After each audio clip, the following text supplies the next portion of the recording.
আসসালামু আলাইকুম রহমতুল্লাহি অবরাকাতু। প্রিয় বন্ধুগণ, আপনাদের জন্য নিয়ে এসেছি তাইসিরুল কোরআন কায়দা থেকে পর্ব ২৬।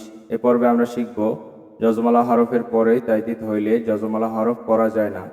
অর্থাৎ এই যে বাঁকা চিহ্ন এটার নাম যজম, এবং এই যে তিনটা তলা এটার নাম তাইদিদ। তো যে হরফের উপর যজম থাকে সেই হরফটাকে বলা হয় যজমালা হরফ, এবং যে হরফের উপর তাইদিদ থাকে সেই হরফটাকে বলা হয় তাইদিদওয়ালা হরফ। তো যজমালা হরফের পরে যদি তাইদিদওয়ালা হরফ থাকে তাহলে যজমালা হরফ বাদ দিয়ে তাইদিদওয়ালা হরফ ধরে পড়তে হয়। যেমন ইয়া তা জবর ইয়াত, হা তা জবর হাত, বা দাল জবর বাদ।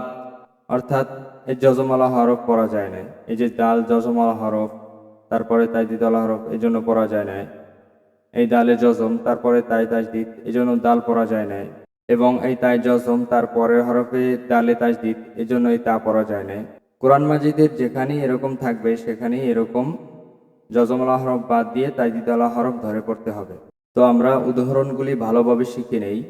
আলিফ জাল জের ইদ, আলিফ জাল জের ইজ, আলিফ ইয়া জবর আই, আলিফ ইয়া জবর আই, ইয়া তা জবর ইয়াত, ইয়া তা জবর ইয়াত, তা পেশ তু, তা পেশ তু, কাফ জবর কা, কাফ জবর কা, ইদ আইয়াত তুকা, ইজ আইয়াত তুকা, মিম আলিফ জবর মা, মিম আলিফ জবর মা, আলিফ শিন জবর আশ, আলিফ শিন জবর আশ, হা তা জবর হাত, হা তা জবর হাত, তা পেশ তু, তা পেশ তু,